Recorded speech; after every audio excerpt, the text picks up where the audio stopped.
To je događaj kada će se tvorac umešati u tok ljudske istorije na najdramatičniji način u ljudskoj istoriji. Koji je događaj u istoriji najpoznatiji, najveći događaj kada je tvorac nadprirodno delovao?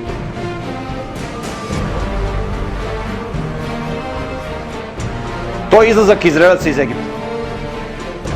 Pazite, potop. Potop nije događaj... O potopu su mogli da pričaju samo 8 ljudi, oni koji su preživeli. Ovi drugi su bili pobijeni. Vaskrsenje Isusa Hrista jeste značajan događaj. Ali tu nije bilo velike manifestacije, bila je velika manifestacija nadprirodnog delovanja kada je tvorac vaskrso Isusa Hrista. Kaže da su i vaskrsili neki iz grobova. I bilo je potrebno određeno vreme da ta informacija prođe među ljudi i tako dalje. Međutim, izlazak Izraelaca iz Egipta je i ceo taj kompleks događaja, znači izlazak iz Egipta, 10 zala koja su nadprirodne događaje koji su pogodili Egipt. Izlazak Izraelaca iz Egipta, prelazak preko Crvenog mora, objavljivanje Boga na planini Horib, uništenje onih careva na nadprirodan način kada su bili carevi i narodi koji su bili u stenama su živeli, to je bilo neosvojivo, ogromni ljudi. To je bilo nadprirodno delovanje kada je tvorac kamenjem sa neba srušio njihovo utvrđenje i razorio. Pa onda razvajanje reke Jordan i zauzimanje Jerihona. Ali izlazak iz Egipta je najveća manifestacija, nadprirodna manifestacija Božjeg delovanja da ljudi vide. Najmoćnija, najveća, najgrandioznija. Ne želimo ovim da osporavam ni potop, ni vaskrsenje Isusa Hrista, ali izlazak iz Egipta je najveći događaj. Vezano za nadprirodnu intervenciju tvorca. I Bog sam kaže, da li se nekada ovako nešto desilo sa nekim drugim narodom? Da li nekad neki narod doživeo ovako iskustvo kao što ste vi doživeli? Nije nikad, u istoriji. Da sam vas na krilima, kao na krilima orlovim nosio, kaže Bog. Izraelci. Izlazak Izraelca iz egipatskog ropstva. To je najveća manifestacija Božjeg nadprirodnog delovanja. Vidite, ovaj događaj, na osnovu onoga što Bog kaže, znači bavimo se onime šta tvorac kaže. Tvorac kaže da će događaj koji će se desiti biti veći događaj nego izlazak Izraelaca iz Egipta. I to je događaj o kojem je napisano najviše tekstova u Svetom pismu. Nijedan događaj nije sa toliko tekstova opisan u Svetom pismu kao ovaj događaj. Nijedan. Nije toliko opisivan. Nijedan. A taj događaj je obraćenje Izraela. Obraćenje Izraela. O tome ljudi malo znaju, zato što ne čitaju Sveto pismo. Sveto pismo je relikvija koja se drži u regalu. Ljudi ne čitaju Sveto pismo.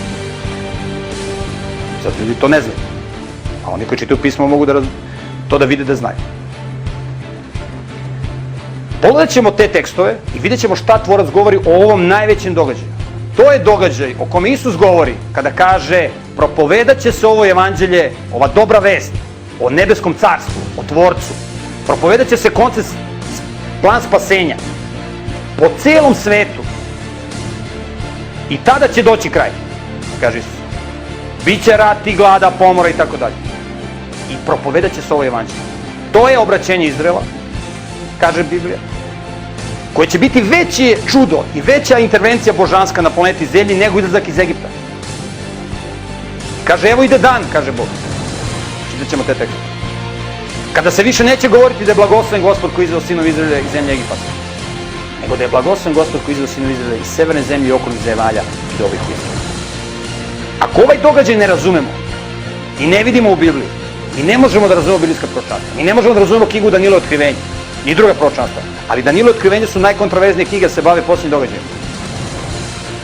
I reč kraj na hebrejskom kec se najviše puta koristi u knjizi proroka Danila. Knjiga proroka Danila je zapečaćena, kaže Danilo, a onda se ta knjiga otpečaćava, piše u otkrivenju. Danilo i otkrivenje su jedna knjiga, ali mi ne možemo da ih razumemo ako ne razumemo ovo. Ako ne razumemo ovaj događaj. Zato moramo čitamo Sveto pismo. Da bismo razumeli biblijske tekstove, mi moramo da čitamo i da znamo da je Sveto pismo pisano određenim redosledom. Ako vam ja pustim film u kojem opisujem istorijske događaje, u kojem su opisani istorijski događaje, pa onda u okviru tog filma vam prvo pustim prvih 10 minuta, pa onda u sredini 10 minuta, pa zadnjih 10 minuta, pa onda ovde, pa izmešam redosled dešavanja u filmu, vi ćete imati pogrešnu sliku o onome šta se dešava u tom filmu i o tom istorijskom redosledu događaja koji opisuje taj film. Zato je ekstremno važno da bismo razumeli biblijska proročanstva, da znamo koji je pravilan redosled knjiga u Svetom pismu. Bez toga mi ne možemo da razumemo na pravilan način biblijsko proročanstvo. Danas postoji originalna hebrejska Biblija, znači kada govorimo o proročanstvima i o redosledu knjiga, mislim pred svega na Stari Zavet. U Novom Zavetu su knjige napisane, redosled je takav kakav jeste, tu nema nikakvih zamerki, ali biblijska proročanstva u Starom Zavetu, biblijske knjige su podeljene u 3 dela. Postoji ono što mi zovemo zakon, iako to je loš prevod. Tora na hebrejskom znači učenje. Učenje, mi kažemo zakon, jeste u tome dat, ali sama reč Tora potiče od iste reči kao i reč mora. Tora, moram ili more, što znači učitelj, učiteljica. Znači Tora i mora, učiteljica, učitelj, znači učenje. To je prvih 5 knjiga Biblije, učenje. Tu su date najvažnije stvari, zakon, stvaranje sveta i tako dalje. Ovo je fundamentalan deo. To je najvažniji deo Biblije. Postoje određeni delovi gde opisuju žrtveni sistem i tako dalje, to možemo u prvom čitanju da preskrčemo, kao što je u ovom novom prevodu koji smo objavili, to označeno kosnim slovima. Drugi deo knjige su proročke knjige, proroci. Do skora, koliko ja znam, nije postojao ni jedan nejevrejski prevod Biblije sa pravilnim redosledom knjiga. Ni jedan. Jedini pravilan redosled knjiga je prevod koji su radili mesijanski Jevredi, koji je preveo David Stern. Oni imaju redosled knjiga kao u originalnoj Bibliji. Ostali prevodi, svi hrišćanski prevodi, nemaju redosled knjiga kao u originalnoj Bibliji, nego prate redosled knjiga kakav je u grčkom prevodu Bibliju Septuagintu. To je pogrešan prevod, pogrešan redosled prevoda. Redosled knjiga. Knjige su prevedene, ali su pogrešno poređene. Znači, moramo da znamo pravilan redosled knjiga. Zašto? Da bismo imali adekvatnu hronologiju.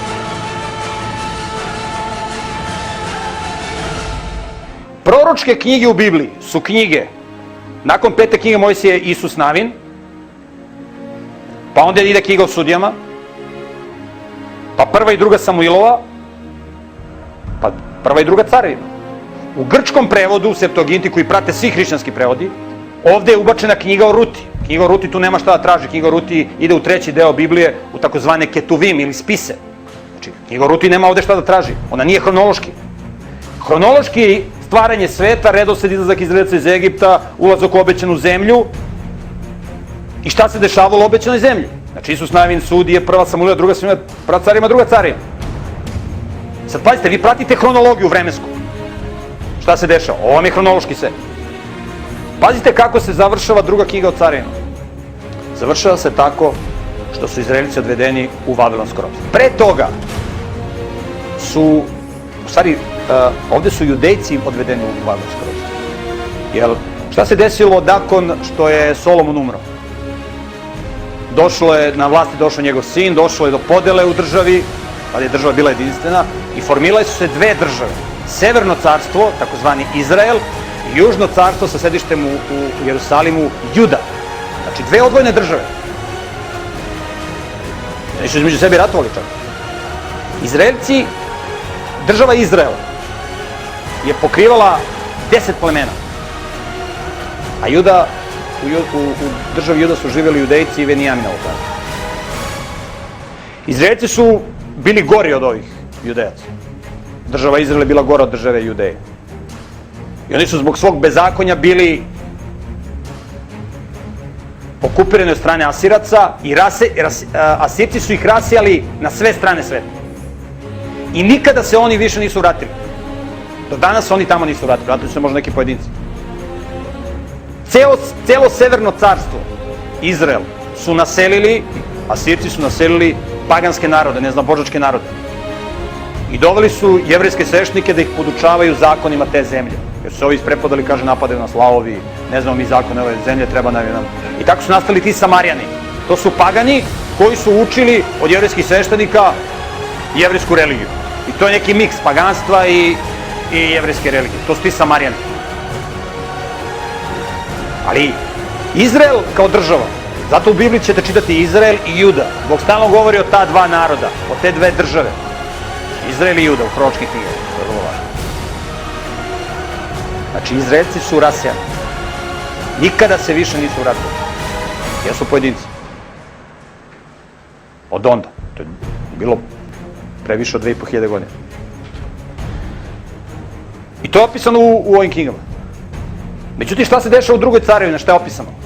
I država Judeja, odnosno njeni stanovnici, su radili zlo i došao je Vavilonski car i odveo ih u ropstvo. Izraelci i Judino pleme i Venijaminovo, znači Juda je odvedena u Vavilon. Sad pazite, druga knjiga o carevima opisuje događaj kad su Judejci odvedeni u Vavilon. Zato danas kažemo judaizam, zato što su Judejci se duže zadržali vezano za Boga. Ovi su se rasijali. Vidjet ćemo kasnije, Judejci su se vratili privremeno. U vreme Jezdre i Nemije. Zato kažemo judaizam. Zbog to što je Judeja se držala Boga duže nego Izrael. Ali pazite kako završava druga carevina. Znači, Izraelci su rasijani, sad i Judejci su rasijani. U drugoj carevini i odvedeni u Vavilon. I sad pazite koja knjiga ide u originalu. Ide knjiga proroka Isaije. Pa Jeremija, pa Jezekilj. Pa 12 takozvanih malih proroka. Nisu oni mali, nego su male njihove knjige, pa se kaže mali proroci. Ali pazite redosled knjiga. Izrael i Juda su odvedeni u ropstvo. Nema Izraelaca, ostali su još nešto malo ljudi. I idu onda proročke knjige. Takozvani proročki. Iako one ne zovu se knjiga proroka Danila, nego u hebrejskom se zovu Isaija, Jeremija, Jezekija. Mi kažemo knjiga proroka Danila. U hebrejskom je Isaija samo. Isus Navi. Tako dalje. I sad pazite čime se bave ove knjige. Znači ovde su odvedeni u ropstvo. I hronološki čime se bave ove knjige. Sve ove knjige, 15 knjiga, pazite, knjiga proroka Danila, ona je skroz na kraju. Knjiga proroka Danila se bavi, ona jeste proročka knjiga, ali ona se tretira kao knjiga u spisima. Ona nije toliko važna kao proročka knjiga, ona se tretira kao istorijska knjiga. Ove knjige su najvažnije. I ono čime se bavi ovih 15 proročkih knjiga, nakon što su odvedeni u ropstvo, oni imaju isti glas, istu poruku. Odvedeni ste u ropstvo, Izraelci i Judejci, jeste hulili na Boga i bit ćete žestoko kažnjeni. Žestoko ćete biti kažnjeni. Ali dolazi dan kada ćete se vratiti. Kada će se Bog na vas milovati. I to time odjekuju svih ovih 15 knjiga. O tome se govori u drugim knjigama, ali ovih 15 su najvažnije. Ove proročke knjige. Znači, odvedeni su u ropstvo, stvaranje sveta, formiranje države Izrael, odbacivanje Boga, odvođenje u ropstvo, podela države, odvođenje u ropstvo severnog carstva, takozvanog Izraela, južnog, i odvedenje u ropstvo. Ispunilo se sve ono što je Bog rekao preko Mojsija. Ako ne budete držali zapovesti, živjeli po mojim principima i radili na konceptu stvaranja dobrih ljudi, bit ćete rasijani. I to se desilo. Ali Bog i u Mojsijim knjigama kaže, ako se obratite, ja ću se obratiti vama. Bog je rekao njima preko Mojsija. Svih ovih 15 knjiga govore istu poruku. Loše ćete da prođete, ali na kraju ću se ja vama vratiti. E sad, ove proročke knjige se bave opisom Izraela, jevrejskog naroda, Jude i Izraela, i Jevreja generalno, sa više aspekata, koje moramo da spomenemo. Znači, Izrael u proročkim knjigama. Kada čitamo tekstove u proročkim knjigama, koji su za nas važni, od Isaije do Malahije, tih 15 knjiga. Nalazit ćemo na tekstove među kojima moramo da prepoznamo na šta se određeni tekst odnosi. Na primjer, u tekstu možemo da čitamo opis izlaska iz vavilonskog ropstva. Izraelci su bili u vavilonskom ropstvu, pa su Vavilonjane zauzeli Persijanci, pa su Izraelci u vreme Jezdre i Nemije se vratili da obnavljaju hram. Postoje tekstovi u tim proročkim knjigama da se kaže Bog će vas vratiti nazad. Kad se navrši određeno vreme, čak im je dao i koji vremenski period. 70 godina i tako dalje. Znači, u tim proročkim knjigama imamo opis ovog događaja i on može da se prepozna. U istim tim proročkim knjigama Bog govori o velikom obraćenju Izraela i ulazak u novi savez sa Bogom. To je taj događaj koji je za nas vrlo važan.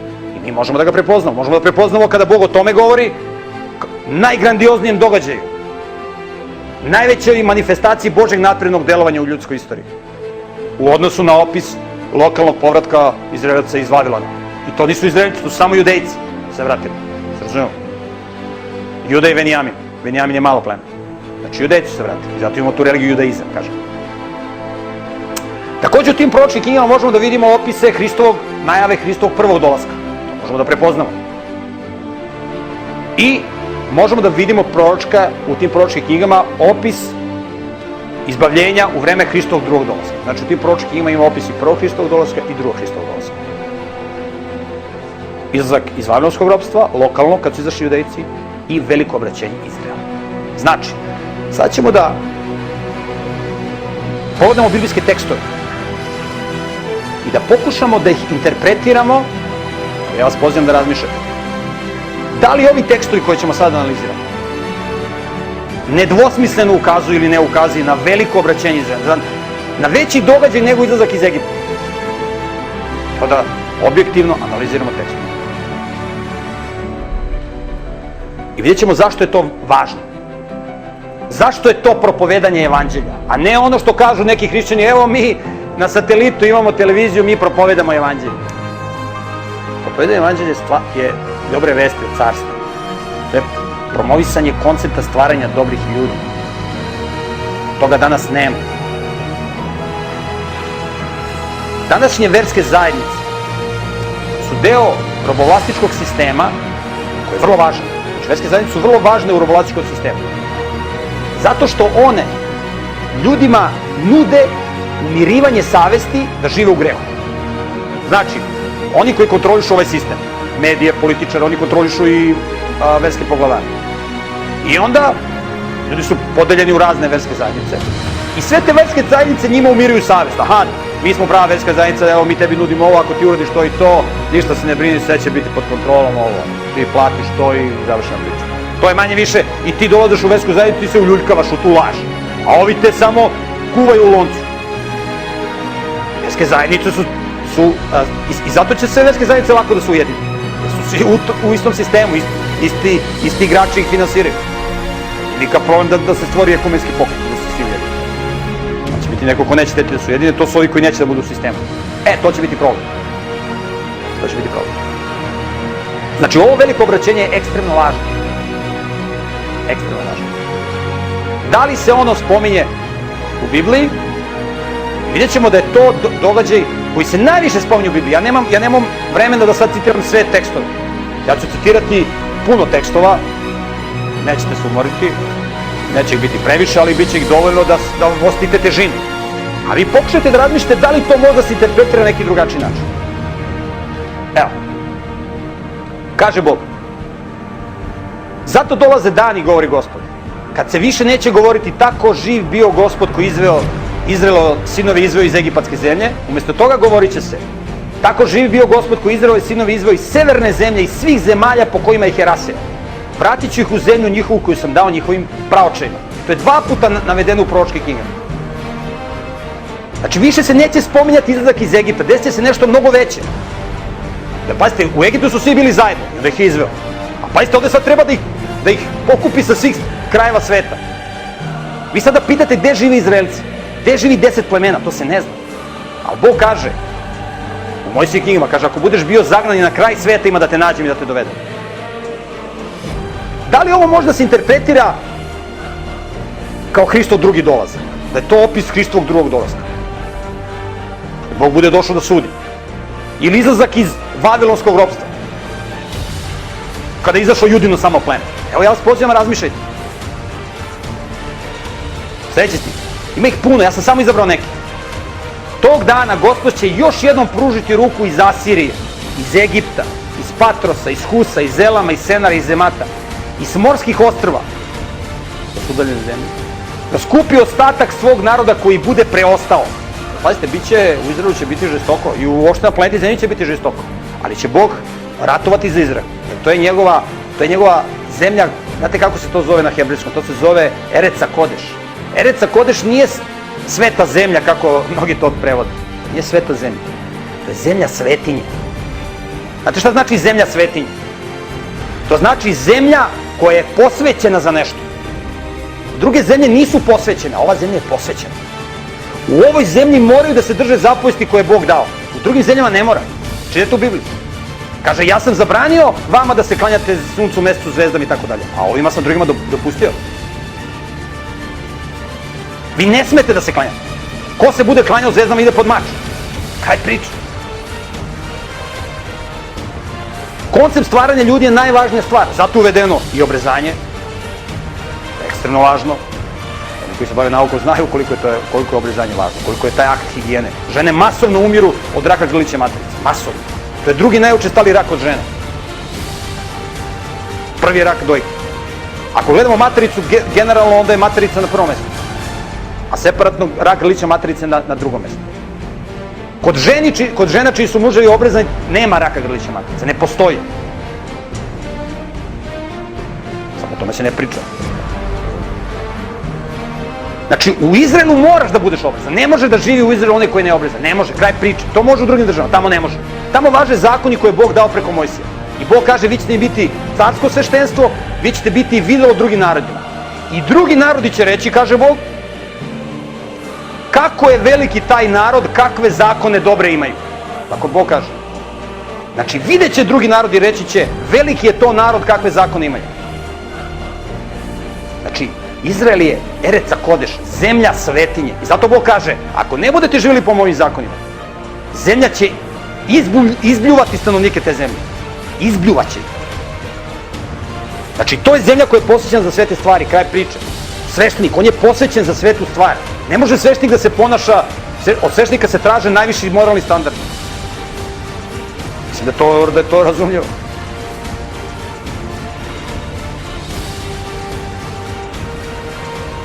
Ostatak svog naroda koji bude preostao. Pazite, bit će žestoko. Vi kad čitate proročke knjige, nema vremena da čitate tekstove. Bog će žestoko da kazni. I žestoko. Čitajte u Mojsijevim knjigama. Kaže, ako mi se budete oprali, on ću 7 puta još žešće da vas kazni. Pa ako se i onda budete oprali, još 7 puta. Pa još 7 puta. Znate šta su Izraelici prošli? To je strašno šta su oni prošli. Ali to je bio mehanizam da se oni prizovu pametni. Pa da nije bilo holokausta, nikad ne bi bilo države Izrael. Nikad. Izraelici su krajem 19. veka i početak 20. veka rekli, kakav Izrael da idemo tamo među Arape, među zmije i škorpije. Nama lepo ovdje u Evropi, u sistemu, da budemo robovi. Nama je to lepo. Mi nismo Jevreji, mi smo Nemci i jevrijske veroispovesti. Mi smo Poljaci i jevrijske veroispovesti. Oni su zaboravili na svoje poreklo. I onda je Hitler otkopavao, kaže, nisi ti Nemac, ti si Jevrin. Pa ide Jevrin, bre. Ja sam Nemac, bre, ja sam ratao u Prvom svjetskom ratu za Nemačku, imam gvozdeni krst. Evo, bre, tebi, tvoj rodoslov, čoveče, ti si Jevrin, bre, pod mač. Auschwitz. Dachau. Mi su totalno se asimilovali. Da nije bilo holokausta, država Izrael ne bi postala. A sve je to prorečeno i u Mojsijevim knjigama i u proročkim knjigama. Ako ne budete slušali, 7 puta još žešće. I 7 puta.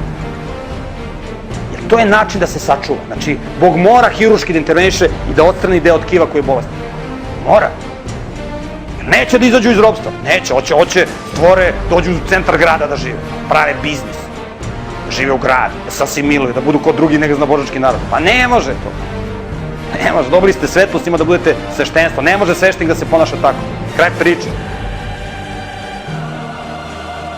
Pogledajte ove tekstove i razmišljajte. Da li to možda ukazuje na Hristov prvi dolazak, na Hristov drugi dolazak, izlazak iz Vavilonskog ropstva. Pazite dalje. Gospod će isušiti zaliv Egipatskog mora. i u žaru svog duha zamahnuće svojom rukom na reku, udarit će na 7 njenih nabujelih rukavaca i učinit će da ih ljudi prelaze u sandalama. A za ostatak njegovog naroda koji bude preostao, bit će žestoko. Biće pripremljen širok put iz Asirije, kao što je bio pripremljen Izraelu onog dana kad je izašao iz egipatske zemlje. Možda se ovo nekada desilo. Se ovo nekada desilo. Ovo može simbolički da se tumači. Evo, razmislite. Gospod će isušiti zaliv Egipatskog mora. Vi ste gledali oni koji su pratili predavanje kako je Bog razdvojio zaliv Egipatskog mora. To je Alna-Jakabski kanal. On je ga razdvojio da oni prođu. Samo ga je razdvojio, nije ga isušio. Ovde kaže da će da isuši ceo zaliv. Ovde je isušio samo stazu, razdvojio. Kaže da ima da isuši zaliv. Sad neko može ovo da tumači simbolički, pa mislim onda koja si? Znate, u Bibliji nema simbolike. Ako postoji u Bibliji simbol, onda se kaže zver znači to. Nema simbolike 6 dana stvaranja, sad je to simbolika. Isus došao, ne, Isus to je, on i ni postoji, to je neka fikcija. To je neozbiljna priča. Nećemo se bavimo neozbiljnim stvarima. Znači, evo, razmišljanje. Ja pozivam na razmišljanje. Pazite dalje. Ovako kaže Gospod, evo podignuću narodima svoju ruku, podignuću narodima svoj znak za zbor i doneće tvoje sinove u naručju, na ramenima će nositi tvoje kćeri. Znači, ovo priča jevrejski prorok i izraelskom narodu. Carevi će biti tvoji hranitelji, a njihove knegine bit će ti dadilje. Klanjat će ti se licem do zemlje. Tada ćeš znati da sam ja Gospod i da se neće postideti oni koji su u mene uzeli. Molim vas, da li se ovo nekada desilo? I da li ovo može da se simbolički tumači na neke druge događaje koji će se desiti? Ovako kaže Gospod za sve zle susede koji diraju nasledstvo koje on dao svom narodu. Znate šta je nasledstvo? On kaže moja zemlja. Ja sam dao nasledstvu Avramu, Isaku i Jakovu i njihovim potomcima.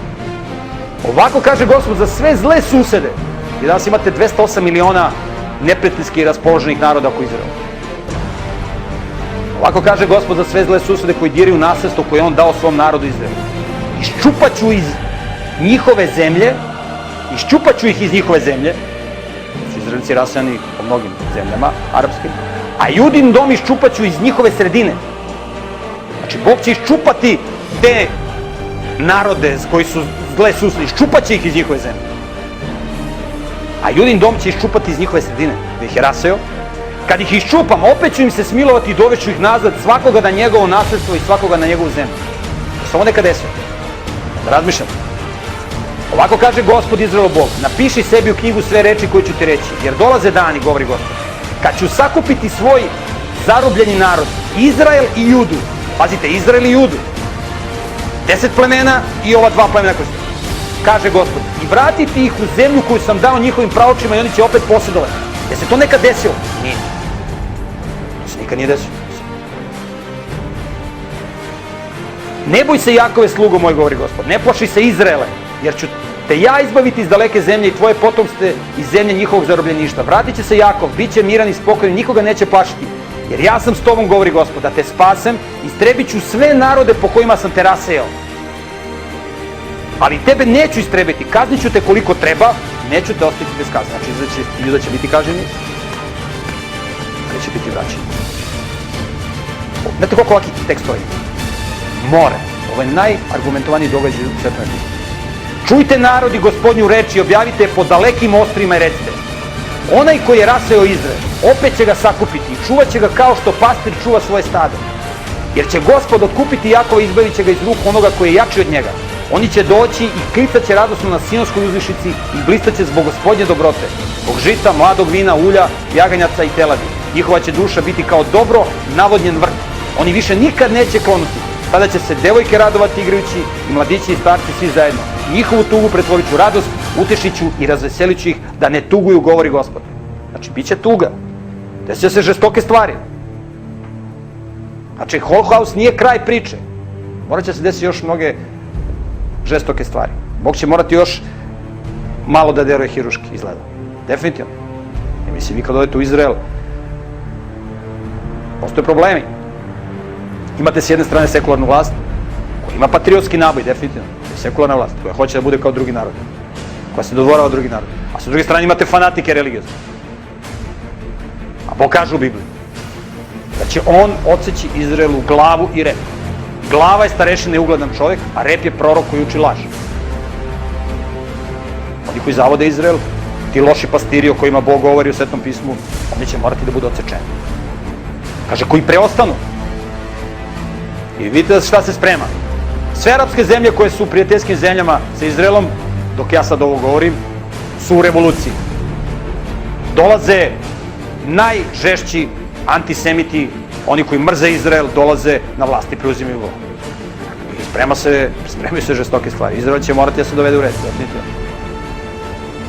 Bog ima plan za Izrael i on ga je objavio. Biće žestoko, ali ću vas dovesti u red. A vidjet ćemo zašto će ih dovesti u red. Bog to govori. Evo dolaze dani, govori Gospod, kad ću sa Izraelovim domom i s Judinim domom, znači Izrael i Juda, pazite, oni koji su rasijani, Bog navodi dve kategorije, kada ću sa Izraelovim domom i s Judinim domom sklopiti novi savez, ovo je prevod sa hebrejskog, berit, mi kažemo zavet, novi zavet, stari zavet, hebrejski je berit, savez, bio je, kaže, kada ću s domom Judinim i s domom Izraelovim sklopiti novi savez, ne kao onaj savez koji sam sklopio s njihovim praočevima, onoga dana kad sam ih uzeo za ruku da ih izvedem iz egipatske zemlje. Taj moj savez oni su raskinuli. Iako sam im ja bio muž, govori Gospod. A ovo je savez koji ću sklopiti sa Izraelovim domom. Posle tih dana, kad govori o žestokim događajima, govori Gospod, svoj zakon stavit ću u njih i upisat ću u njihova srca, bit ću njihov Bog i oni će biti moj narod.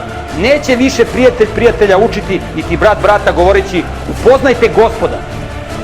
Jer će me svi poznavati od najmanjega do najvećega, govori Gospod. Danas imate, ljudi jedni drugi uče o Bogu. Znaš, evo čitaj se to pismo, Bog se otkriva, ovi kao, ma ne, ovamo ateisti, darvinisti. A Bog kaže, tada niko više neće prijatelja da uči, nego će me svi znati od najmanjega do najvećega. Znate kada je to bilo u istoriji? Kad su Izraelci izašli iz Egipta. Tad su i oni koji su bili uopšte totalno nezainteresovani za Boga, znali za Boga. Rava kurva iz Jerihona, pazite, žene u javnim kućama znaju za šta je Bog uradio. Kaže, čuli smo šta je Bog uradio. Ona je informisana, molim vas lepo. Ju to ne interesuje, šta je njemu briga Bog i religija. Radi biznis svoj, nemoralno. Ju religija ne interesuje. Ali je i ona čula, molim vas. Kaže, svi će me znati. Od najmanjega do najvećega. Kad ja to budem uradio. Tu se tekst ne nastavlja. Tu se tekst ne završava, nastavlja se. Oprostit ću im njihov prestup i više se neću setati njihovog greha. Ovako kaže Gospod koji je stvorio sunce da svetli danju. Slušajte ovo. Ovako govori Gospod koji je stvorio sunce da svetli danju. I koji daje odredbe mesecu i zvezdama da svetle noću. Koji podiže more da mu talasi huče. Kome ime Gospod na vojskama. Ako bi te odredbe nestale pred mojim licem, zakoni koji on uspostavio. Kretanje sunca, meseca i dana. Ako bi te odredbe nestale pred mojim licem, gore, tada bi Izraelovo potomstvo zauvek prestalo da bude narod pred mojim licem. Ovako kaže Gospod. Kad bi se nebesa gore mogla izmeriti i kada bi se temelji zemlje mogli istražiti, onda bih ja mogao odbaciti sve Izraelovo potomstvo zbog svega što su učinili, govori Gospod. Kažu ovi pagani, kaže Bog je odbacio Izrael, ništa, oni su precrtani, gotovo. Slušajte tekst šta Bog kaže. Slušajte. Mi smo sada novi Izrael, duhovni Izrael. Mi koji svoju decu šaljemo u ateističke škole, koji radimo u robovlasničkim firmama, koji dolazimo u crkve da umirimo svoje savesti. Mi smo duhovni Izrael. Bog će preko nas da završi delo.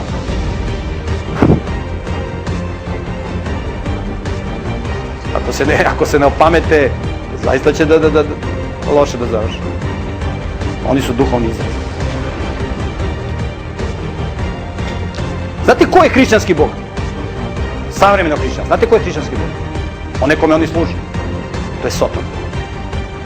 Sutra kada Sotona bude simulirao Hrista, svi hrišćani će da se poklonu pred njim. Jer su prihvatili njegove principe. Sotona je izvrnuo Bibliju, ljudi uopšte ne čitaju Bibliju, nemaju pojma o biblijskom Bogu. Ljudi uopšte ne znaju, hrišćani uopšte ne znaju ko je istorijski Isus. Sotona se prikazuje da je on istorijski Isus. Znate kakva će to prevara da bude kad Sotona bude simulirao Hrista? Će svi hrišćani da se poklonu. Svi. To retke pojedinci. Ko čita Sveto pismo? Ko zna Božje zapovedi? Ko ulaže u stvaranje dobrih ljudi? Ne, ja idem u crkvu da umirim svoju savjest. Svešnik je rekao, okej, sve je ovo. Ja obavim svoju religioznu obavezu i ja sam član jedine Božje crkve. On je član, on su člani u nebesko carstvo. Nema kod Boga učlanjivanja. Znate, kod Boga postoji ulaznica, a to je karakter. Samo te skenira da li živiš po Božjoj zapovesti. Mislim, Sotona je Bog svih verskih zajednica danas, ako ćemo realno. Ali živimo u hrišćanskom ambijentu, gde se hrišćani najviše pumpaju kako oni su. Oni misioniraju. Oni preko satelita propovedaju evanđelje.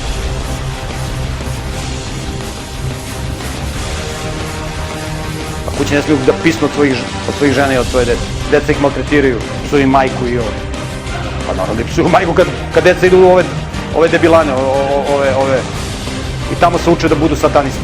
Dođu da ih psuju majku. Važno da moj sin ide u crkvu. Važno da imam besede u crkvu. I onda odgovaraju dete da ako dete odrobija ono vreme u crkvi, a dete tu dosadno, i tamo nešto priča. Možeš puškom da ga nataraš u crkvu. A kakve stvari Bog nudi? Ali nema ko da to prenese deci. Nego deca trče za satanizmom na televiziji. Govorite dalje tekstove. U te dane i u to vreme, govori Gospod, Izraelovi sinovi i Judini sinovi, pazite, on govori o dve kategorije, oni koji rasve.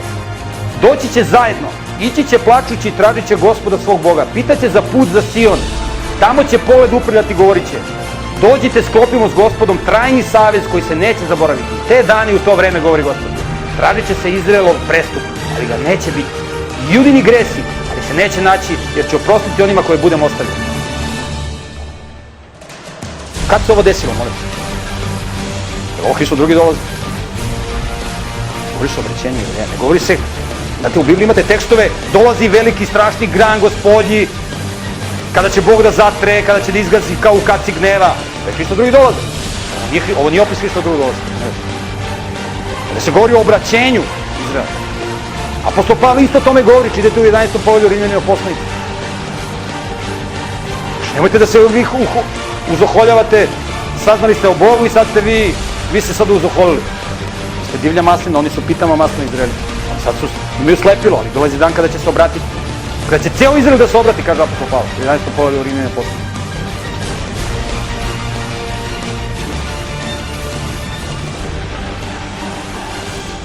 Pazite dalje.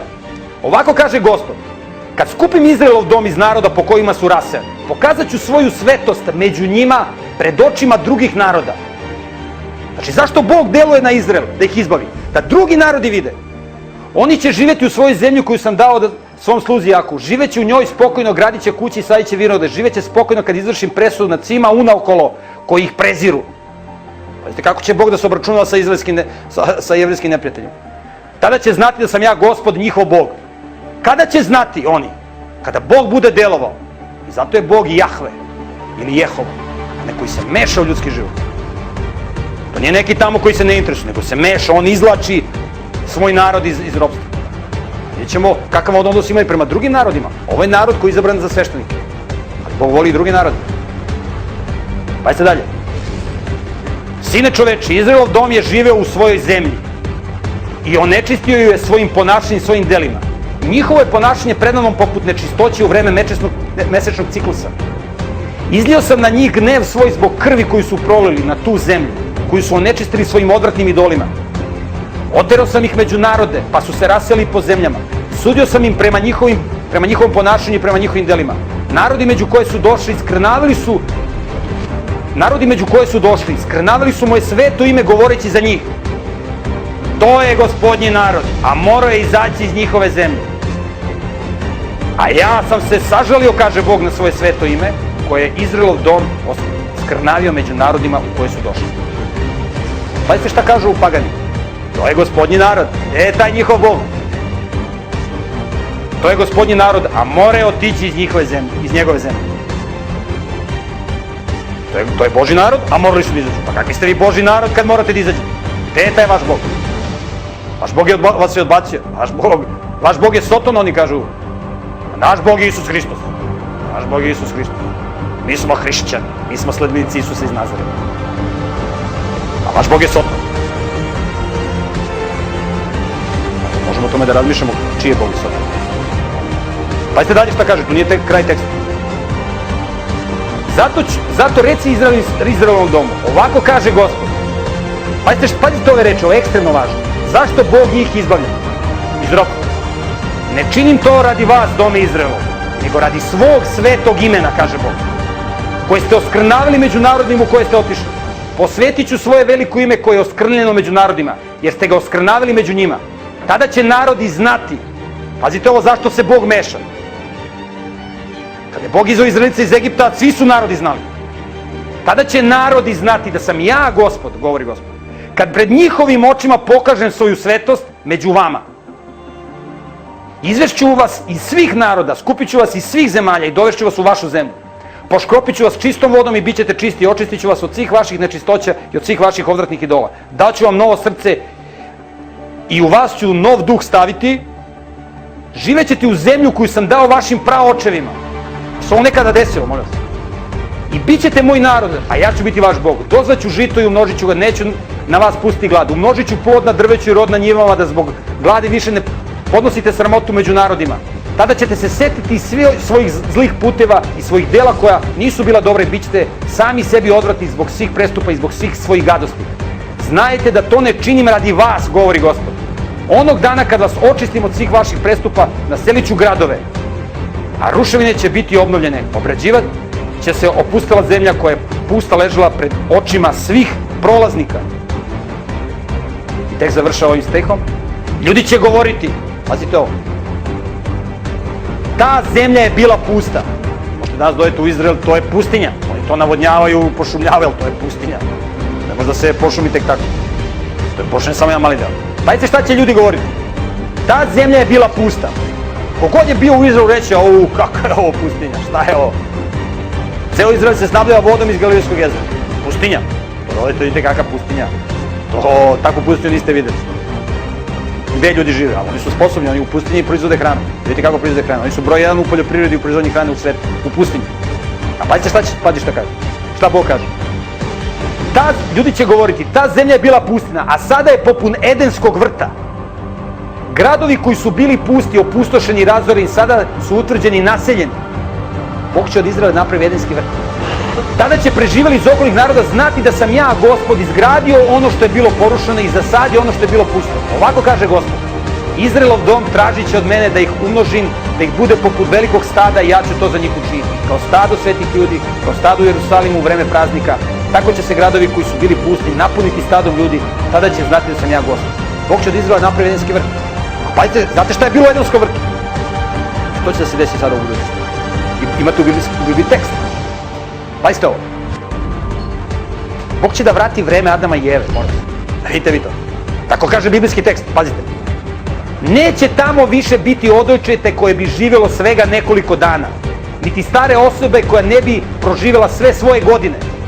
Je li ovo Hristov drugi dolazak, obnovljena zemlja, ili je to još uvijek pre Hristovog dolaska? Molim vas. Biće mlad i onaj ko umre sa 100 godina.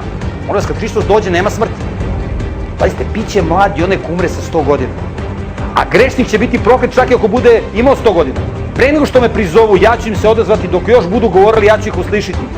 Vuk i jagnje zajedno će pasti. Lav će jesti slamu kao goveča, a zmija će se hraniti prahom. Zlo se više neće činiti, niti se pustošiti na svoj mojoj svetoj gori, kaže Gospod. Zamislite vi, na planeti Zemlji imate državu kao Edenski vrt. I to okolni narodi vide. Zašto? Da se posveti Božje ime. I svi će reći ono što je rekla Rava Kurva. Znamo da je Gospod vaš uradio to. I rastopilo se srce naše u nama. Reci, ovako kaže Gospod, evo uzet ću Izraelove sinove iz naroda u koje su otišli i sakupit ću ih sa svih strana i dovešću ih u njihovu zemlju. Učinit ću od njih jedan narod na zemlji. Na Izraelovim gorama i nad svim njima careva će jedan car. Oni više neće biti dva naroda, Izrael i Juda. Neće biti dva naroda. Niti će više biti podeljeni na dva carstva, kao što su bili. Neće se više skrnaviti svojim odvratnim idolima, ni svojim gadostima, ni svojim prestupima. Izbavit ću ih iz svih njihovih mesta u kojima su grešili i očistit ću ih. I oni će biti moj narod, a ja ću biti njihov Bog. Se ovo nekad desilo. Je ovo Hristo drugi dolazak možda opis? A Bog govori o izbavljenju Izraela. Mi ćemo gdje su i drugi narod. Bog voli sve narod. A je jedan narod izabrao za prvenac. Kao što roditelji imaju dete koje je prvenac. Ako Bog ima prvenca. Taj koji je prvenac u porodici, najstariji sin, on treba da bude prestolonaslednik, on treba da bude Da nasledi oca, on treba da podučava drugu decu i da bude videlo i da bude glavna desna ruka, da bude desna ruka oca. Tako je Izrael, Božji prvenac, kaže Bog. Carsko sveštenstvo. Bog je car, mi smo carski sinovi, mislim, tako smo predviđeni. Bog je predvidio da mi budemo carski sinovi, da budemo sinovi velikoga cara, carski sinovi i kćeri. Znači, mi imamo svi priliku da budemo carski sinovi, a postoji carsko sveštenstvo. Dakle, postoji, svima je nama dato mogućnost da budemo deo carstva i zato se kaže carstvo nebesko. Znači, nama se svima nudi da budemo carski sinovi i kćeri, ali postoje neki koji su određeni da budu sveštenici, carski sveštenici. I znate ko može da bude sveštenik po Bibliji? Samo onaj kome je otac sveštenik. Samo leviti mogu da budu sveštenici, odnosno takozvani Koanim, potomci Arona, oni su sveštenici. Leviti rade tamo. Su sveštenici. Ovi drugi mogu da budu učitelji, neki drugi, koji poznaju teologiju. Idemo da vidimo dalje tekstove. Ovako kaže Gospod: sada ću vratiti Jakovljev zarobljeni narod i smilovaću se celom Izraelovom domu.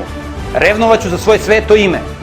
Bog hoće da on proslavi svoj koncept, a ne satanisti da sopno radi šta on hoće. Proslavit ću svoje sveto ime, revnovaću za svoje sveto ime. Kad podnesu svoju sramotu i kaznu za svu neveru koju su mi učinili, spokojno će u svoju zemlji živeti i niko ih plašiti neće. Kad ih vratim iz naroda i sakupim ih iz zemalja njihovih neprijatelja, pokazat ću svoju svetost među njima, pred očima mnogih naroda. Znači da vide drugi narodi. Znaće da sam ja, Gospod, njihov Bog, kad ih pošaljem u izgnanstvo među narode, pa ih opet sakupim u njihovu zemlju, ne ostavljajući tamo ni jednog od njih. Neću više okretati svoje lice od njih, jer ću svoj duh izliti na Izraelov dom, govori Gospod. Ima bezbroj ovih tekstova. Ima još samo par ću ja citirati.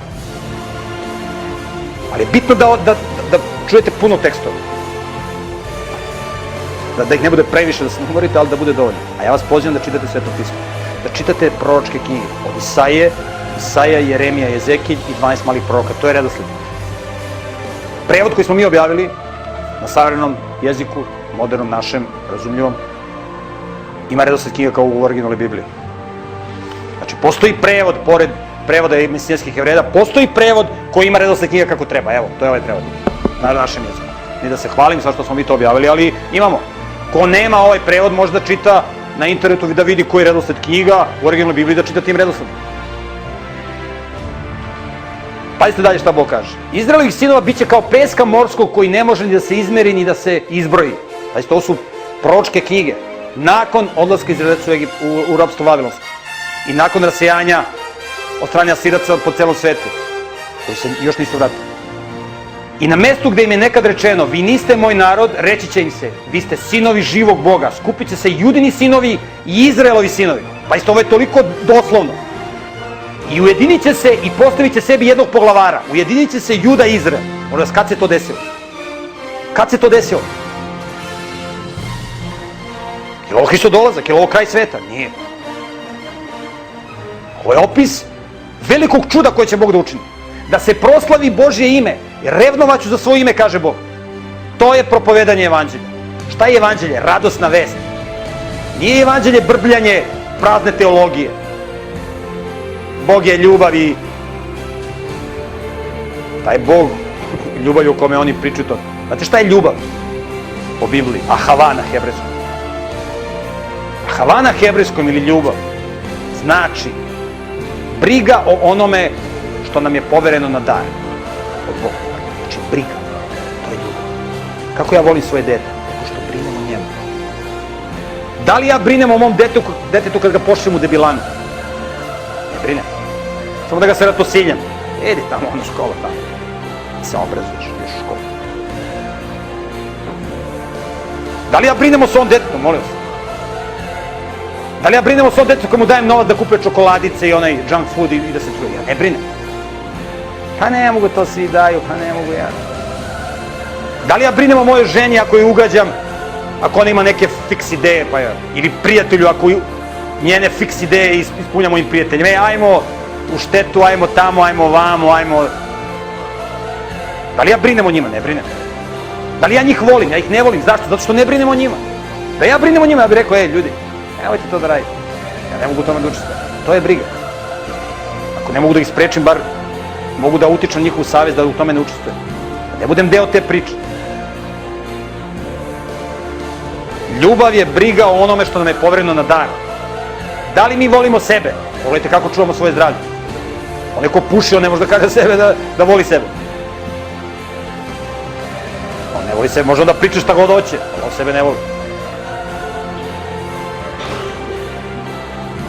Ko ne čuva svoje zdravlje, ko ima viša kilograma. Danas je sramota biti bolestan, molim. Toliko informacija imamo, da biti bolestan je sramota.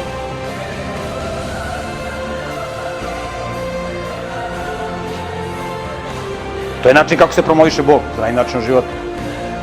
Da pokazujemo da smo carski sinovi.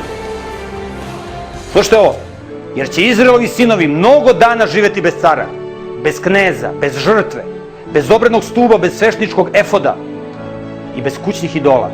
Zatim će se Izraelovi sinovi vratiti i tražiti Gospoda svog Boga i Davida svog cara. Vratit će se. I drhteći doći će ka Gospodu i ka njegovoj dobroti u poslednjim danima. Znate kad je ovo pisano? Ovo je pisano pre oko 2500 godina. U poslednjim danima. Mi živimo u to vreme. U poslednjim danima. Kad Bog bude došao sudi ovoj planeti. Znači u posljednje vremena. I to je ono što Isus kaže. Propovedat će se ovo evanđelje i tada će doći posledak. Tada će doći kraj. Propovedat će se, Bog će propovedati evanđelje. Bog će da se proslavi. Bog će da revnuje za svoje ime. Još par stihova. Ovako kaže Gospod nad vojskama. Dolazit će narodi. Slušajte ovo. Dolazit će narodi. I stanovnici mnogih gradova i govorit će: pođimo da umilostivimo Gospodnje lice i da tražimo Gospoda nad vojskama. I ja ću poći. Znači doći drugi narodi. Dolazit će mnogi narodi i moćna plemena da traže Gospoda nad vojskama u Jerusalimu. I da umilostive Gospodnje lice kad Bog se bude pojavio. Da brani svoj narod od njegovih neprijatelja. Da vidite kako će da dolaze. Ovako kaže Gospod nad vojskova. U to vreme 10 ljudi iz svih jezika kojima govore narodi uhvatit će jednog judejca za skut i govorit će: idemo s vama jer smo čuli da je Bog sa vama. Uradit će isto ono što je uradila Rava. Hoću da budem s vama, hoću da budem deo vašeg nasledstva.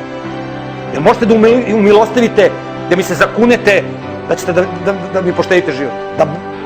Da budem deo vašeg naroda, da sačuvam svoju dušu i dušu moje porodice.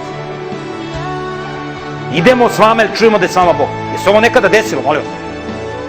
Je ovo simbolika? Znači, nemojte da nasedamo na glupu teologiju, na Mickey Mouse teologiju, na satansku teologiju, koju ljudi izmišljaju da bi umirili svoju savest, da bi živjeli u grehu. Ako nam je stalo do života, nije stalo do života, onda... Ova priča je za ljude koji misle. Nas i savremeni čovjek neće da misli, ne voli da preuzima odgovornost. Ako mi ne preuzimo odgovornost za svoje živote, izginut ćemo najstrašnijom smrću. Izginut ćemo. Danas ćemo izginuti i onda ćemo jednog dana da izađemo na sud. Da položimo račune za sve ono što nam je Tvorac dao, na tacni da uživamo, a mi smo to pljunuli i to smo odbacili. I na svoje zdravlje, i na svoju decu, i na svoje supruge, i na svoje roditelje, i na svoju otadžbinu, na sve smo pljunuli. Znači, danas ćemo da stradamo, jer znate, mi imamo dva života. Na hebrejskom jeziku, na jeziku Biblije, hajn je život. Znači, dva života, doslovno. Na hebrejskom ne postoji jedan život, tri života. To ne postoji. U hebrejskom postoji samo dual, hajn. Hajn znači dva života.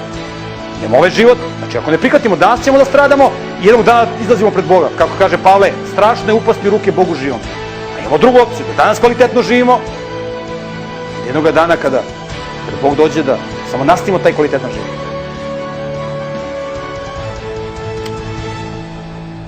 Objava, Gospodnja reč o Izraelu. Pazite šta Bog kaže. Ovaj tekst se zove Gospodnja reč o Izraelu. Ovako govori Gospod, koji je razapeo nebesa, zemlji položio temelje i čoveku stvorio duh koji je u njemu. Pazite šta kaže onaj koji je stvorio čoveku duh. Evo učinit ću da Jerusalim bude pehar, zbog koga će posrtati svi okolni narodi. I Juda će biti pod opsadom kao i Jerusalim. Tog dana učinit ću da Jerusalim bude težak kamen svim narodima. Svi koji ga budu dizali zadobit će teške rane. Okupit će se protiv njega svi zemaljski narodi. Sotone ujedinjuje ceo svet protiv Boga i njegovog naroda. Okupit će se protiv njega svi zemaljski narodi. Tog dana učinit ću da judini knezovi budu kao žeravnik među drvećem i kao zapaljena bakla među snopovima tek požnjevenog žita. I proždirat će nadesno i nadelo sve narode unaokolo, a stanovnici Jerusalima i dalje će živjeti u svom gradu Jerusalimu. Čovjek će živjeti spokojno, ovi će da prže božačke narode neprijateljske. Tog dana Gospod će biti zaštita stanovnicima Jerusalima, pa će onaj koji posrne među njima biti tog dana snažan kao David, a Davidov dom moćan kao Bog, kao Gospodnji anđeo pred njima. Znate kako je Gospodnji anđeo pobio 180.000 siraca i prvence u Egiptu. A Davidov dom moćan kao Bog, kao Gospodnji anđeo pred njima. Tog dana istrebit ću sve narode koji dolaze na Jerusalim i izliću na Davidov dom i na stanovnike Jerusalima duh milosti i molitve i gledat će u onoga koga su proboli. Naricat se za njim kao se nariče za sinom jedincem i gorko će oplakivati kao što se oplakuje prvenac. Je se ovo nekad desilo? Je ovo simbolika? Je ovo Hristov drugi dolazak? Je ovo izlazak iz vavilonskog ropstva u vreme Persijanaca? Kad su Persijanci zauzeli Vavilon? Molim se.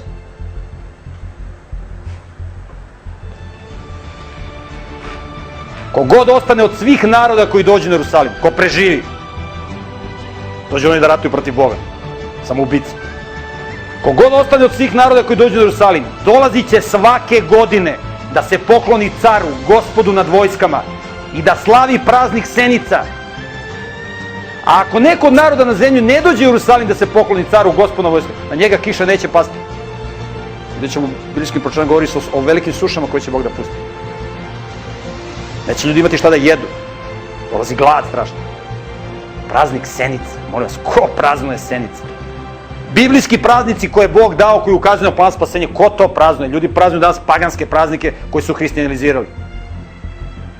I hoće da pobiju one koji praznuju Božje praznike.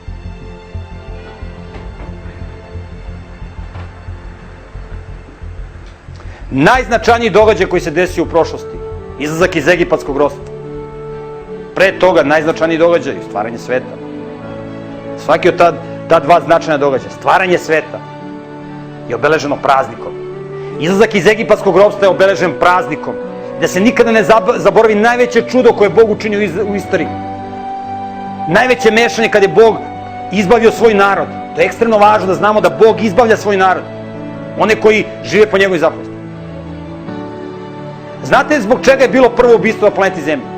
Kada je Kain ubio Avelja? Zbog bogosluženja. Bog je rekao da se prinosi žrtva kao simbol Mesije, da se nikad ne zaboravi Božje obećanje da će doći Mesija. Žrtva ili korban. Korban, reč korban, na hebrejskom žrtva. Koren reč je krv, što znači blizu. Žrtva na hebrejskom znači približivač. Čovjek se približava Bogu preko žrtve. Ono što udaljava čoveka od Boga su čovekovi gresi.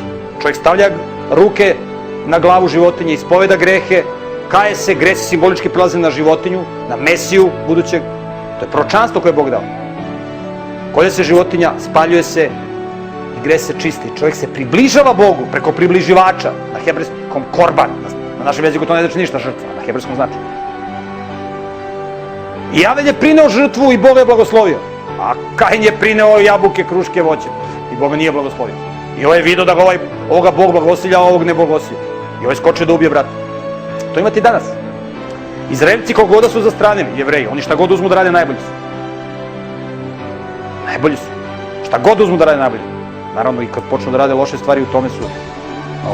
I zato ih onda Bog šiba. Zato ih Bog šiba žestoko. Kad počnu tu da zastranju.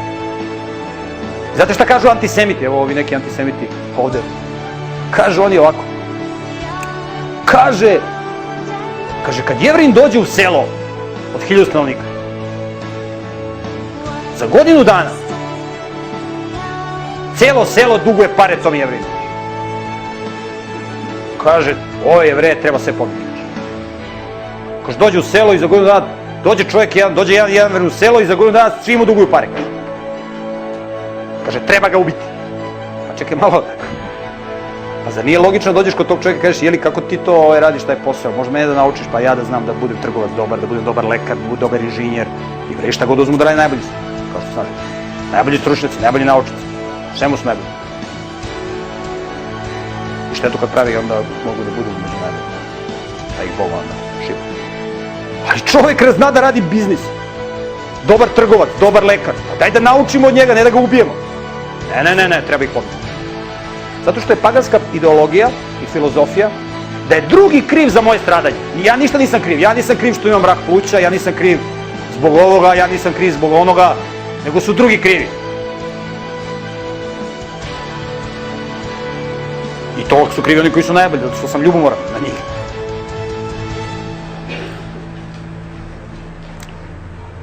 Doće da slave praznik Senice. Bog je dao 3 praznika godišnja kad svi moraju da dođu u Jerusalim. Marcot, Šavuot i Sukot. Beskvasni hlebovi, odnosno praznik Pashe, praznik Sedmica, kako se grčki kaže Pentakost, i Senice. To su 3 praznika. Pasha je, znate, u Bibliji, po biblijskoj zapovesti, onaj ko ne praznuje Pashu, on ide pod mač, on ne može da živi u državi Izrael. Ne može. Pasha je najznačajniji događaj, molim vas, kada je Bog se umešao u tok ljudske istorije. Uspomena stvaranje, molim vas. Ko se ne sjeća stvaranja preko praznika koji je Bog uspostavio, koji se zove Šabat? Ne može da egzistira u Božoj državi. Ne može. Kakve veze ima? Pa vi imate zapovest crkvenu, proklet bio ko praznuje Pashu sa Jevrejima.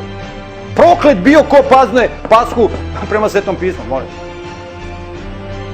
I onda normalno da će da imamo scenariju kao Kain i Avil, da će sledbenici Kaina da idu da ubijaju one koji po pitanju bogosluženja, ali pitanje bogosluženja je najmanji problem. Vi ovdje imate probleme druge vrste. I to je ono što apostoli govore. Kada apostoli govore kako treba raditi sa ljudima koji ne znaju ništa o Bogu, ne za borcima. Kaže, daj nek se sklone od kurvarstva ako može. Se mi ne bavimo pitanjima praznika, ali u to vreme će svi da praznuju praznik Senica, će svi da znaju za Boga. Sad ljudi ne znaju za Boga. Daj da se sklone od kurvarstva. Daj da se sklone od idola, da ne idolo poklonišu. Da ne budu robovi sistema, materializma. I da ne jedu crkotine, da ne jedu krv, da ne jedu leševe. Udavljenih životinja. Ljudi masano umiru od nezdrava hrana je vodeći uzrok bolesti i smrti u samom svetu. Pazite dalje šta Bog govori u Bibliji. Govori o obnovljenju hrama. U knjizi proroka Ezekija 40. 45. pogleda govori se da će Bog kada bude osnovao državu u Izraelu, kad bude napravio to veliko čudo izlaska i izbavljenja, da će sazidati hram ponovo i da će podeliti zemlju države Izrael u nasledstvo njenim stanovnicima. Čitamo te tekstove. Ezekij govori opis hrama. Taj čovjek mi je rekao, sine čoveči, gledaj svojim očima i slušaj svojim ušima i primi k srcu sve što ću ti pokazati, jer si dovedemo ovamo da ti to pokažem.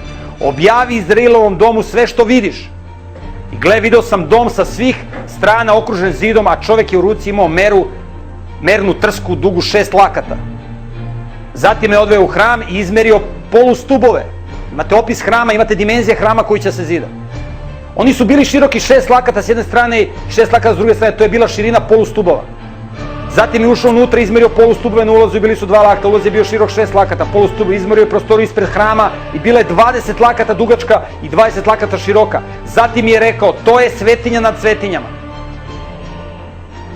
Hram se opisuje, molim vas, u proročkim knjigama. Ne samo izbavljenje, nego zidnja hrama, kao u vreme izlaska iz Egipta. Još mnogo grandioznije. Tada mi je Bog rekao, sine čoveči, ovo je mesto mog prestola i mesto za moja stopala. Tu ću prebivati među Izraelovim sinovima. Se ovo nekad desilo, molim vas. Tada mi je rekao, sine čoveči, ovako kaže Gospod, ovo su odredbe za oltar date u vreme njegove gradnje, da se na njemu prinose žrtve. Govori se o hramu na kome će se prinositi žrtve. Paljenici da se škropi krvlju, levitskim svešnicama koji su Sadokovi potomci koji pristupaju k meni da mi služe, govori Gospod. Daj junca i stada za žrtvu za greh, uzmi njegove krvi, namaži njom 4 roga oltara. Levitski svešnici, Sadokovi sinovi koji su brinuli o mom svetilištu, kad su Izraelovi sinovi otišli iz mene, pristupit će k meni da mi služe i stajaće predavom da mi prinose salo i krv, govori Gospod. Oni će ulaziti u moje svetilište i pristupit će mom stolu da mi služe i činiće ono što su dužni da mi čine, kaže Bog. Ovdje imate opis hrama. Čuli ste za priču kako je žrtveni sistem ukinut, nema više hrama, nema više žrtava. To je završena priča, Isus se prinao na žrtvu i završena priča, nema više žrtva. Molim vas, žrtveni sistem koji je bio u hramu, on nije ukazivao samo na Hristovu žrtvu. Ukazivao je na ceo plan spasenja. Imate beskrsne hlebove praznik, kada su se prinosile žrtve, koji ne ukazuju samo na Hristovu žrtvu, ne ukazuju na Hristovu bezgrešnost. 7 dana beskrsnih hlebova. Prvi 7. dan su praznici. Pasha ukazuje na Hristovo raspeće. Praznik prvine ukazuje na Hristovo vaskrsenje. Praznik Šavuot ili sedmice ili Pentakost ukazuje na izlivanje Svetog Duha. Što ne znači da se Sveti Duh neće ponovo izliti. Možda na isti dan. Tu u Bibliji je opis da će Bog ponovo izliti svoj duh, ja nemam vremena da čitam. Šta ćemo sa žrtvama koje su se prenose na Jom Kipur, na praznik, na jesenje praznike koji ukazuju na Hristov drugi dolazak? Je to ukinuto? Ne znači ako se nešto desilo u istoriji da je to ukinuto. Pa mi praznujemo Pashu kao uspomenu na izlazak iz Egipta. Isus kaže, činite ovo meni za spomen, molim vas. Isus kaže, praznujte Pashu. Niko neće da praznuje Pashu. Niko ne razmišlja o izlasku iz Egipta. A to se nije ni desilo, to je bilo tamo neka. Ko zna šta je bilo, neka grmljavina, verovatno i sad Jevreji izmisli neku priču, Bog razvoje Crveno more. Ove televizije prikazuju kako bilo tamo, bila prima i oseka, pa bila oseka, pa ovi prešli i tako da. Da, kaže, ali kada je Isus razapet, rascepila se zavesa u hranu. Rascepila se zavesa u hranu, ukinu žrtveni sistem. Možda s kakve veze ima rascepljivanje zavesa u hramu sa žrtvenim sistemom? Kakve veze ima? Znate šta znači rascepljivanje zavese? Znate šta znači u Bibliji kad se nešto rascepa? Kad je neka najstrašnija hula, onda se rascepaju haljine, razdiru se haljine, onda se razderala zavesa. Pogledajte u Bibliji gde se koristi rascepljivanje, razderivanje. Imate hram, imate svetinju nad svetinjama, imate svetinju. U svetinji nad svetinjama se nalaze Božje zapovesti. To je srce hrama, tu gde su zapovesti. Bog kaže, upisat ću zapovesti svoje na srca vaša. To je srce hrama, tu gde su zapovesti, tu gde Bog na poseban način prebiva, gde prvospešnjak samo jednom godišnje ulazi. Ispred srca hrama se nalazi zavesa. Bog kaže kad ljudi hule, nemojte da kidate haljine svoje, nego rascepite srca svoje. Kada su razapeli Isusa Hrista, Božih sina, rascepila se zavesa. Raspuklo je Božje srce. Tu gde je srce hrama, to se pocepalo. Ukinut žrtveni sistem. Kakve veze ima rascepanje zavese i ukidanje žrtvene? Molim. Kakve to veze ima? To ima nikakve veze. To je Mickey Mouse teologija, molim. To je neozbiljno. To je neozbiljno. Pogledajte o čemu se radi.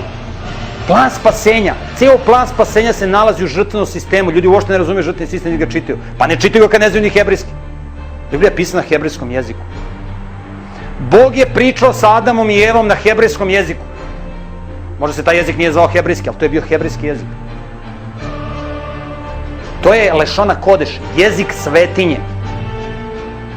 Ne sveti jezik, nego jezik svetinje. Kada je Bog stvorio Adama, od čega ga je stvorio? Od zemlje. Na hebrejskom zemlja se kaže Adama i zato mu je dao ime Adam. To ima smisla samo u hebrejskom jeziku. Čovek se na hebrejskom kaže Iš i od njega je stvorio Bog ženu. Na hebrejskom, u našem prevodu se kaže čovečica. Zašto? Zato što je žena se kaže Iša. Iš, Iša. Od čoveka žena, Iša. To ima smisla samo u hebrejskom jeziku. Pa Eva dobija sina i kaže dobih sina od Gospoda. Kaniti, dobih sina od Gospoda. I dade mu ime Kain. To ima smisla samo u hebrejskom jeziku. Pa Bog daje se ime Evi Hava na hebrejskom. Hava. Zato što je ona žena svih živih bića. Haj je živo biće na hebrejskom. To samo ima smisla u hebrejskom jeziku i tako dalje i tako dalje. Jezik koji su ljudi govorili do Vavilonske kule bio hebrejski jezik. A onda se, kad je Bog razdelio jezike, ostali su hebrejskim jezikom samo da govore oni koji su bili patrijarska loza preko koja je išla dalje tamo prema Avramu. Možda se nije zvao hebrejski jezik, ali to je bio taj jezik kojim su oni govorili, koji mi razumemo hebrejski. Ljudi ne znaju šta je korban, pa ne znaju šta je žrtva, čita žrtva. Pa kad bi znao šta je korban, kad bi znao hebrejski, onda bi razumeo šta je žrtva. Da je to nešto što čoveka približava Bogu. Zašto su žrtve bitne? Odakle Adamu i Eva prvo odelo? Kaže, dao im kožu za odeću. Odakle koža? Jer Bog nadprno napravio kožu. Ili mi je pokazao, prethodno mi je rekao da će doći Mesija, Pa im je pokazao da nikada ne zaborave i zaklao im jagnje i demonstrirao im i od tog jagnjeta napravio kožu jelka. Isus Hristos je onaj koji pokriva našu sramotu. Ne znamo hebrejski, pa ne razumemo. Zato Martin Luther kaže, hebrejski jezik je najvažniji jezik od svih jezika. Biblija se ne može razumeti u potpunosti duboko, u svim svojim aspektima bez poznavanja hebrejskog jezika. I to zna svaki onaj koji je malo počeo da uči hebrejski jezik, zna koliko sa malo znanja hebrejskog jezika kakve se biblijske dubine shvataju. I bez znanja hebrejskog jezika može puno da se sazna. Ali mi žrtveni sistem ne razumemo, savremeni ljudi ne razumeju žrtveni sistem jer ne uče hebrejski jezik. Ne znaju jezik na kome je pisano Sveto pismo, oni ne znaju da je to jezik svetinje. Oni uče grčki, uče latinski. Latinski i grčki. Znate šta kaže Martin Luther? Tu se s njim slažem. On kaže ovako. Zato što je hebrejski najvažniji jezik. Jevreji piju sa izvora. Grci piju iz potoka koji izlazi iz izvora. A Latini piju iz bara na dnu potoka. Možemo da pijemo na izvore, ako hoćemo. Mi ne razumemo žrtveni sistem jer ne znamo hebrejski. Treba da učimo hebrejski, pa ćemo da razumemo žrtveni sistem, a ne ukinuto. Najlakše samo da ukinemo. Ukinemo i nemamo ništa da mislimo. Ukinete su naše obaveze prema deci, nemamo šta da brinemo o njima. Ukinute su naše obaveze prema našem zdravlju, mi smo platili zdravstveno osiguranje. Ukinuto, nemamo neke obaveze. Ukinuto Sveto pismo. Ukinuto, nemamo mi sad više. Samo platim tamo, crkvi damo. Pare i u srednjem veku oproštajnici. Dolazit će levitski sveštenici. Znači žrtveni sistem. Pazite dalje. Kad budete delili zemlju u nasledstvo, dajte prilog za Gospoda. Sveti deo zemlje 25.000 lakata dugačak i 10.000 širok. To će biti sveti deo unutar granica svuda okolo. Od toga za sveto mesto neka bude četvrti deo koji će biti 500 laka i tako dalje. Od tog područja izmeri 25.000 i tako dalje. Taj sveti deo zemlje neka bude za svešnike, sluge u svetilištu koji prestupaju Gospodu da mu služe. Neka im bude mesto za kući, sveto mesto za svetilištu. Ali se hram i mesto za sveštenike. Ovako kaže Gospod, ovo je područje koje ćete sebi podeliti u nasledstvo. Zemlja za 12 Izraelovih plemena, Josifu će pripasti 2 dela, vi ćete naslediti. Svako će dobiti koliko i njegov brat, nasledit ćete zemlju za koju sam se podignute ruke zakleo vašim praočima da ću im je dati.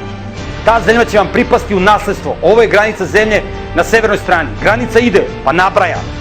Od Velikog mora putem koji se ide u Etom, zatim u pravcu Sedana. Daje se opis, molim vas, granice zemlje. Koja će da bude, da se ovo nekad desilo. Ovo su proročke knjige, nakon odlaska Izraelaca u Egipat, u Vavilonsko ropstvo. A Izraelci su rasijani kad su Judejci otišli u Vavilonsko ropstvo. Da se ovo nekad desilo. Razdelite tu zemlju među sobom prema 12 Izraelovih plemena, razdelite u nasledstvo među sobom, među strancima, pazite ovo, i među strancima, znači trebate među sobom da razdelite, i među strancima koji žive među vama, kojima su se sinovi rodili među vama. Neka vam budu kao da su poreklom Izraelci, oni koji žive sa njima. Zajedno s vama dobit će nasledstvo među Izraelovim plemenima. U plemenu u kom stranac živi, dajte mu njegovo nasledstvo, govori Gospod. Kogod živi po Božjim zapovestima, deo Božjeg naroda. Molim vas, to piše kroz celu Bibliju.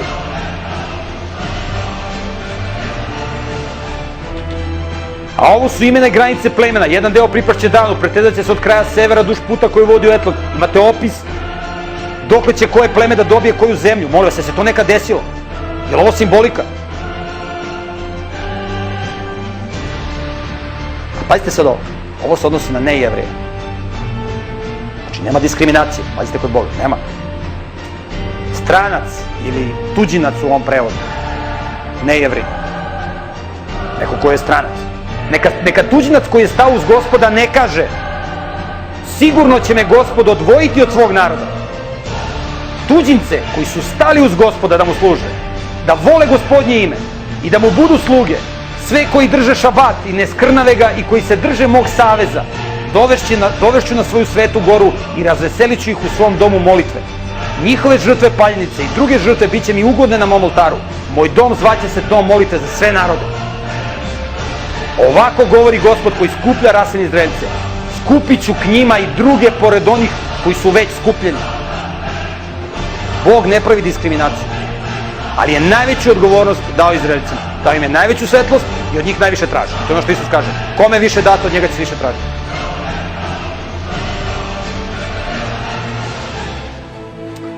Ono što je važno, na kraju da kažem, na kraju ovog predavanja, vrlo važno, jeste da je celo Sveto pismo pisano prevashodno na prvom mestu za Jevreje, a onda za ostale narode. Božji plan je da se Jevreji s ovim upoznaju i da budu vidjeli drugim narodima. Sada je ovo dostupno svima. U stare vremena nije bilo štamparija, jedini način kako je Bog mogao da deluje preko Jevreja. Tad su bili retki koji su bili pismeni u sinagogama, odnosno u skupštinama, se čitalo se Sveto pismo i ljudi su učeni. I to je bio način da drugi narodi vide kako živi Izrael i da kažu veliki je ovo narod, kakve zakone imaju. Pogledaj kako žive ovi ljudi, veliki je to narod.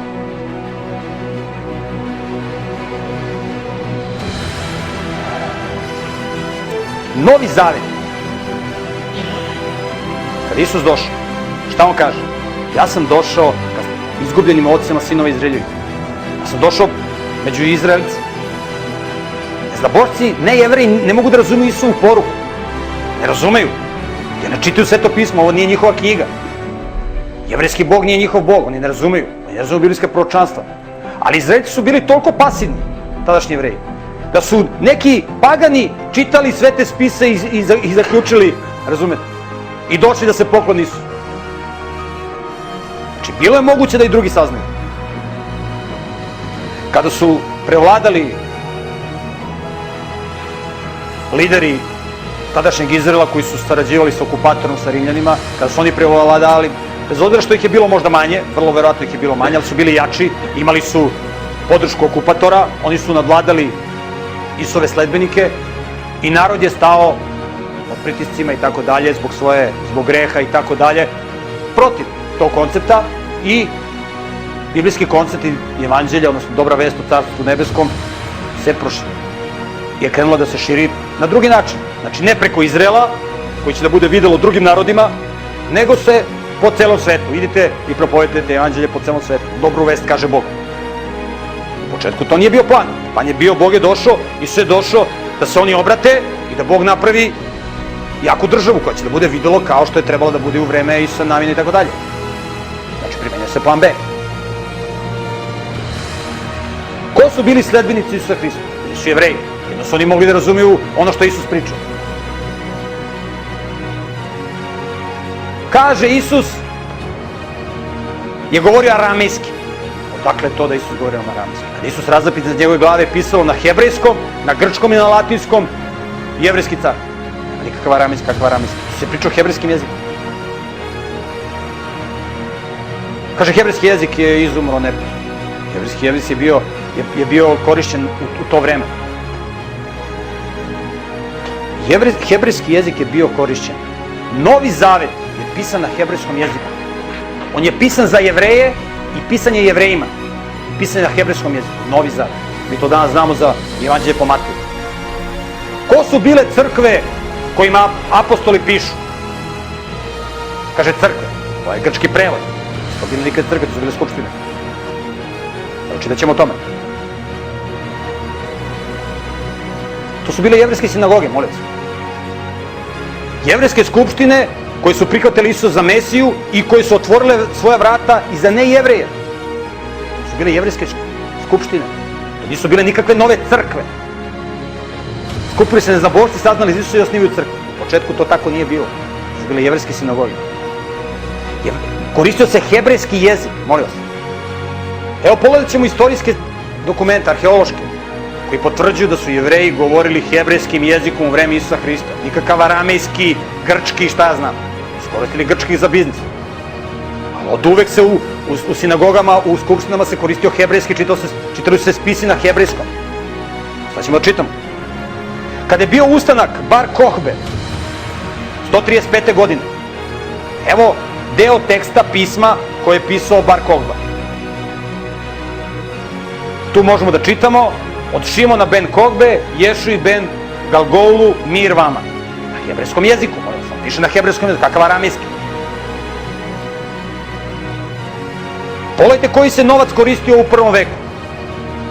Ovde piše Jerušalaim, to se koristio u Izraelu.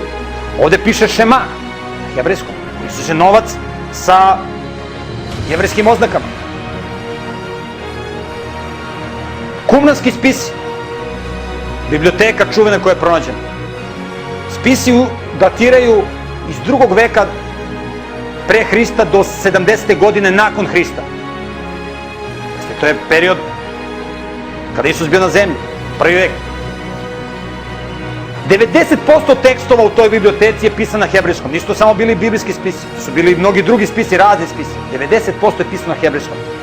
5% na aramejskom i 5% na grčkom, u kumranskim spisima. A koji su jezik koristili? Pa hebrejski, a ne aramejski. Slušajte šta kaže Josif Flavije kada je on učio grčki jezik. Imao sam mnogo poteškoća da naučim grčki jezik i da razumem njegove elemente, pošto sam navikao da koristim jezik mog naroda, tako da nisam mogao da izgovorim grčki jezik sa potpunom tačnošću.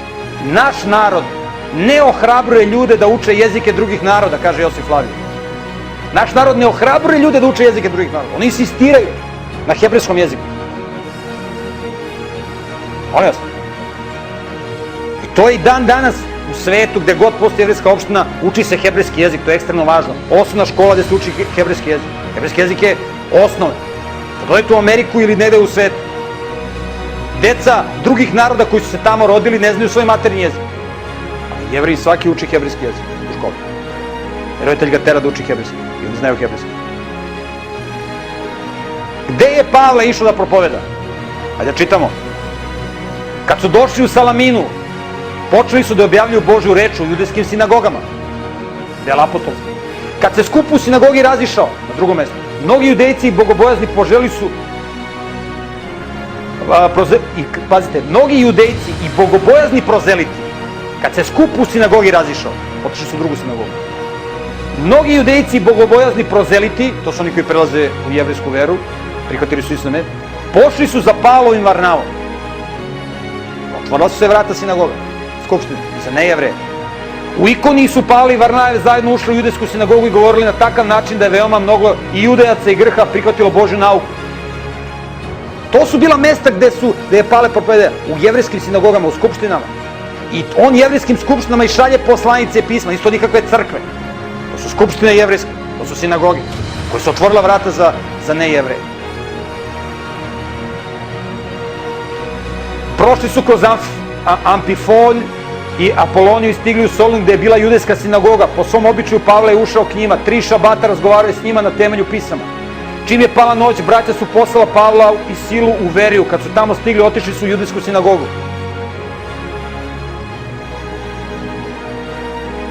Pazite kojim jezikom Pavle govori. Kad mu je dozvolio, Pavle stojeći na stepenicama dao narodu znak rukom. Kad je nastala velika tišina, obratio im se na hebrejskom jeziku rečima: ljudi, braćo i očevi, čujte šta ću vam sada reći u svoju odbranu. Kad su čuli da im se obraća na hebrejskom jeziku, još više su se utišali, a on je rekao, znači na ih hebrejskom jeziku, molim se. Znači Sveto pismo je pisano najpre za Jevreje na hebrejskom jeziku.